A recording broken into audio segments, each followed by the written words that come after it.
এই যে নির্মম হত্যাকাণ্ড এবং যেগুলো একেবারে জাজল্যমান আছে এই মামলাগুলোকে আমরা আলাদা আলাদা করে এগুলো তদন্ত সম্পন্ন করে দ্রুত এগুলোকে বিচারের জন্য আগে নিয়ে আসার চেষ্টা করা হবে। ছাত্রলীগ, যুবলীগ, আওয়ামী লীগ তাদের এই অ্যাম্বুলেন্সটার উপরে হামলা করে, অ্যাম্বুলেন্সটাকে ভাঙচুর করে, লাশের উপরে ওই গ্লাসের ভাঙ্গা টুকরো দিয়ে ছেয়ে যায় একদম। আজকে যে কয়েকটা অভিযোগ জমা পড়েছে তার মধ্যে একটি হচ্ছে সাব্বির নামে একটা ছেলে, যে একাদশ শ্রেণীতে পড়তো বাগেরহাটের একটা কলেজে। সে ঢাকাতে বেড়াতে এসেছিল, তার আত্মীয়ের বাসায় বেড়াতে এসে সেখান থেকে বাইরে ঘুরতে যাওয়ার কথা বলে আসলে সে ছাত্র আন্দোলনে যোগ দেয়।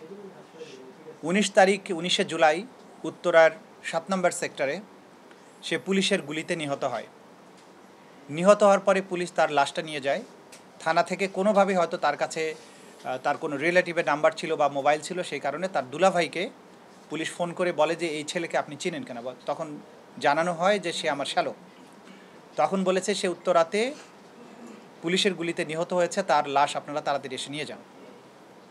সেখানে তখন তার দুলাভাই লাশ আনতে যায়, যাওয়ার পরে বলছে যে আপনি এক্ষুনি লাশটা নিয়ে চলে যাবেন, আর একটু দেরি হলে লাশ এখানে পেতেন না। তখন তাকে আরেকটা অ্যাম্বুলেন্স জোগাড় করে তাড়াতাড়ি লাশটা ওখান থেকে বের করার চেষ্টা করা হয়। রাস্তায় ছাত্রলীগ, যুবলীগ, আওয়ামী লীগ তাদের এই অ্যাম্বুলেন্সটার উপরে হামলা করে, অ্যাম্বুলেন্সটাকে ভাঙচুর করে, লাশের উপরে ওই গ্লাসের ভাঙ্গা টুকরো দিয়ে ছেয়ে যায় একদম। তারপরে কোনো রকমে লাশটা এখান থেকে বের করে ঢাকার বাইরে বাগেরহাটের চিতলমারিতে তার গ্রামের বাড়িতে নিয়ে যাওয়ার চেষ্টা করা হয়। রাস্তায় পুলিশ আবার থামায় তাদেরকে, থামিয়ে বলে যে ভেতরে এবং কোনো লাইট জ্বালানো যাবে না, লাইটবিহীন অবস্থায় গোপনে আপনি লাশটা নিয়ে চলে যাবেন, তা না হলে কিন্তু লাশ নিতে পারবেন না। সেই অবস্থায় লাইট নিভিয়ে অন্ধকারের মধ্য দিয়ে তারা লাশ গ্রামের বাড়িতে নিতে পারেন রাতের বেলায়। সেখানে নেয়ার পরে সেই জায়গায় যে দেখা গেল যে সেখানেও পুলিশ ঘেরাও করে আছে। পুলিশ তখন তাদেরকে বলল মাত্র আধা ঘন্টা সময় আছে, এর মধ্যে আপনাকে লাশ দাফন করতে হবে। তার মাকে পর্যন্ত ঠিকভাবে তার ছেলের মুখটা দেখতে দেয়নি, জোর জবরদস্তি করে সেই ছেলেকে সেখানে তারা দাফন করতে বাধ্য করে। এইটা এই যে 9টা অভিযোগের মধ্যে এটা একটা অন্যতম হৃদয় বিতরক ঘটনা। সেই ভিকটিম আজকে এখানে উপস্থিত আছে। তো এগুলো আমরা জমা প্রতিদিনই পাচ্ছি, বিভিন্ন জায়গা থেকে আসছে। দেখুন, আমরা যেটা বলেছি যে সারা বাংলাদেশে যেখানে যাদের কাছে এই স্টোরিগুলো আছে তারা যাতে আন্তর্জাতিক অপরাধ ট্রাইব্যুনালের কাছে, আমাদের প্রসিকিউশন এবং তদন্ত সংস্থার কাছে এগুলো নিয়ে আসেন। নিয়ে আসলে যেটা সুবিধা হবে যে আমরা এই জিনিসগুলো তদন্ত করতে আমাদের সুবিধা হবে। তো যথেষ্ট অভিযোগ ইতিমধ্যে এসেছে, কিন্তু যেহেতু অপরাধের মাত্রা অনেক বেশি হয়েছে, যেখানে যা কিছু ঘটেছে সংশ্লিষ্ট যারা আছেন আমরা বারবারই আহ্বান জানিয়েছি, ভিকটিম পরিবার, প্রত্যক্ষদর্শী এবং আমরা যে বিভিন্ন সংস্থা আছে, পুলিশ বলেন, হসপিটাল বলেন, অন্যান্য সংস্থা এবং ছাত্র আন্দোলনকারীরা যারা এই বিপ্লবটাকে সফল করেছেন তাদের সবার কাছে আমরা আহ্বান জানিয়েছি যে বিপ্লব সফল হয়েছে বাংলাদেশে। বিপ্লব সফল হওয়ার পরে এইটার যে একটা অঙ্গীকার ছিল যে আমাদের যারা শহীদেরা, যারা জীবন দিয়েছেন, যারা চোখ হারিয়েছেন, পা হারিয়েছেন, তাদের জীবনের অনেক কিছু তারা হারিয়েছেন, এই সব মানুষদের প্রতি এই জাতির একটা দায়বদ্ধতা আছে যে এই বিচারটা তাদের করা দরকার। সেই বিচারটা দ্রুততম সময়ের মধ্যে করতে হলে তদন্ত সংস্থার কাছে, প্রসিকিউশনের কাছে তথ্যগুলো আসা খুবই জরুরি। সেই কারণেই আমরা সবাইকে আহ্বান জানাচ্ছি আপনারা এগুলো আমাদের কাছে পৌঁছানোর ব্যবস্থা করেন। এখন আমাদের সামনে কিছু প্রায়োরিটিস আছে, যেটা আমরা প্রথম দিন বলেছিলাম যে এভিডেন্স কালেকশন করা, সেটা একটা প্রায়োরিটি। এর বাইরে ট্রাইব্যুনাল এই মুহূর্তে ফাংশনিং নেই। আমরা সরকারের কাছে দাবি জানিয়েছি বা আহ্বান জানিয়েছি যে খুব দ্রুততম সময়ের মধ্যে এই ট্রাইব্যুনাল গঠন হওয়া প্রয়োজন। ট্রাইব্যুনালের বিচারক নিয়োগ না হলে এই যে যারা আসামি আছে তাদেরকে গ্রেপ্তারের আদেশ আমরা যদি চাই, তাদেরকে গ্রেপ্তার করার জন্য আমাদের কোর্টের আদেশ ছাড়া এটা কঠিন। তাদেরকে জিজ্ঞাসাবাদ করা প্রয়োজন। আমাদের এই তদন্ত সংস্থা জিজ্ঞাসাবাদ করে এই অপরাধের তথ্য উপাত্ত তাদেরকে বের করতে হবে। এই গণবিপ্লবের যে একটা চরিত্র, তারা সবাই কিন্তু চাইবে দ্রুততম সময়ের মধ্যে যাতে বিচার হয়। পাশাপাশি এটাও তারা চাইবেন যে এই বিচারটা যাতে কোনো রকম ত্রুটিপূর্ণ না হয়, কোনো সমালোচনার সুযোগ না থাকে। সেই ব্যাপারে যে স্টেপসগুলো নেওয়ার কথা আমাদের আছে, এখানে বিধিবিধানের কিছু সংস্কার, এখানে প্রসিডিওরের কিছু সংস্কার, নিরপেক্ষ বিচারক নিয়োগ এবং এই তদন্ত প্রক্রিয়া, এভিডেন্স কালেকশনের প্রক্রিয়া, এই সবগুলোকে এমন একটা পর্যায়ে নিয়ে যাওয়া যে বিচার হওয়া সত্ত্বেও গোটা দুনিয়ার থেকে কেউ যেন বলতে না পারে যে বিচারটা একটা আগের মতো একটা অবৈধ প্রক্রিয়ার মধ্য দিয়ে হয়েছে, এরকম যাতে বলতে না পারে। সে কারণে এখন আমাদের প্রায়োরিটি হচ্ছে, আমরা চেষ্টা করছি, সরকারের কাছেও আমরা অনুরোধ করছি যে দ্রুততম সময়ের মধ্যে ট্রাইব্যুনালটা পুনর্গঠন হোক।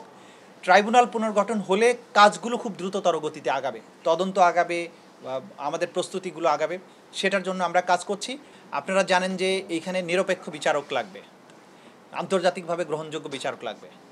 তা আমাদের হাইকোর্ট ডিভিশনের বিচারক যারা আছেন, যারা বিগত সরকারের আমলে নিয়োজিত হয়েছেন, স্বাভাবিকভাবেই তাদেরকে যদি এই ট্রাইব্যুনালে আনা হয়, এটা নানান দিক থেকে প্রশ্ন উঠতে পারে। আমরা চাই যে এমন সব বিচারক এখানে নিয়ে আসা হোক যে যাদের ব্যাপারে কোনো প্রশ্ন তোলার সুযোগ নেই, তাদেরকে সেই ধরনের জ্ঞান সম্পন্ন, সেই দূরদৃষ্টি সম্পন্ন এবং তারা যাতে জাতির প্রতি যাদের কমিটমেন্ট আছে, এই ধরনের বিচারকই এখানে দরকার। তো সেই কারণে সরকারকে নানান দিক বিবেচনা করতে হচ্ছে। এই বিবেচনা করার কারণেই তাদের এই গুছাতে একটু সময় তো লাগতেই পারে, সেই সময়টা তো দিতে হবে। আপনারা আজকে তদন্ত সংস্থার সাথে একটা বৈঠক করেছেন এবং এই বৈঠকে কি সিদ্ধান্ত হয়েছে, অথবা আপনারা এই যে এখন পর্যন্ত 19টা অভিযোগ জমা করেছে, প্রায়োরিটি বেস কোনো কিছু ঠিক করেছেন কিনা? কোন বিচারগুলো আগে হবে, অথবা যে ঢাকার বাইরে যে হত্যা হয়েছে এটার বিচারগুলো কীভাবে করবেন, সব মিলে যদি বলতেন। তদন্ত সংস্থার সাথে আমাদের বৈঠক এটা চলমান প্রক্রিয়া, আমরা এটা করতে থাকবো সবসময়। তা আমরা ঠিক করেছি বা আমরা চিন্তা করছি, এখনও সব কিছু ঠিক করেছি বলা যাবে না, কারণ আমাদের লোকবলের সংকট তো আছে। আমরা চাচ্ছি যে যেগুলো সবচাইতে বেশি সেন্সিটিভ সেইগুলোকে আমরা প্রথমে নিয়ে আসবো এবং সেগুলোর তদন্ত আগে শেষ করার চেষ্টা করবো। ঢাকা শহরের সবচাইতে বড় বড় হত্যাকাণ্ড যেগুলো হয়েছে, ধরেন উত্তরাতে হয়েছে, যাত্রাবাড়িতে হয়েছে, বাড্ডাতে হয়েছে, মিরপুরে হয়েছে, আশুলিয়াতে হয়েছে, এই যে নির্মম হত্যাকাণ্ড এবং যেগুলো একেবারে জাজল্যমান আছে, এই মামলাগুলোকে আমরা আলাদা আলাদা করে এগুলো তদন্ত সম্পন্ন করে দ্রুত এগুলোকে বিচারের জন্য আগে নিয়ে আসার চেষ্টা করা হবে। এর বাইরে যেমন আলোচিত হচ্ছে রংপুরের আবু সাইদ, সেটা ঢাকার বাইরে, সেটাও আমরা প্রায়োরিটি বেসিসে চেষ্টা করব। তো এইভাবে আমরা চিন্তা করছি, সব কিছু নির্ভর করছে কত দ্রুত ট্রাইব্যুনালটা পুনর্গঠিত হবে, সেটার আলোকে কাজটা দ্রুত আগাবে। আমাদের দিক থেকে চেষ্টার কোনো ঘাটতি নেই। জি, আরেকটি বিষয় জানার যে আপনাদের কাছে এবং তদন্ত সংস্থায় যে অভিযোগগুলো আসছে সেগুলোর মধ্যে যদি কারো আপত্তি থাকে এবং সেখানে যদি ভুল কোনো নাম আসে, সেক্ষেত্রে তাদের আইনি প্রতিকার কি? তদন্ত সংস্থার কাছে এবং আমাদের কাছে যেগুলো আসছে এগুলো কিন্তু সরাসরি মামলা না, এগুলো আমাদের কাছে তথ্য আকারে, অভিযোগ আকারে আসছে। এগুলো যাচাই বাছাই করে আমরা যখন কোর্টের কাছে পিটিশন আকারে দায়ের করব, সেইটা তখন আন্তর্জাতিক অপরাধ ট্রাইব্যুনালের আইনের অধীনে মামলা হবে। সুতরাং সেই মামলা হওয়ার আগ পর্যন্ত অভিযোগে কারোর নাম আসলেই তিনি আসামি হয়ে যাচ্ছেন না, অন্তত এইখানে হচ্ছেন না। ম্যাজিস্ট্রেট কোর্টে অথবা থানার ব্যাপারটা আলাদা। আমাদের কাছে অভিযোগকারীরা যে অভিযোগগুলো দিচ্ছেন এগুলো আমরা যাচাই বাছাই সাপেক্ষেই কোর্টের কাছে দাখিল করব। সুতরাং ওইখানে ভুলভ্রান্তি হওয়ার সম্ভাবনা নাই বলে আমরা মনে করি।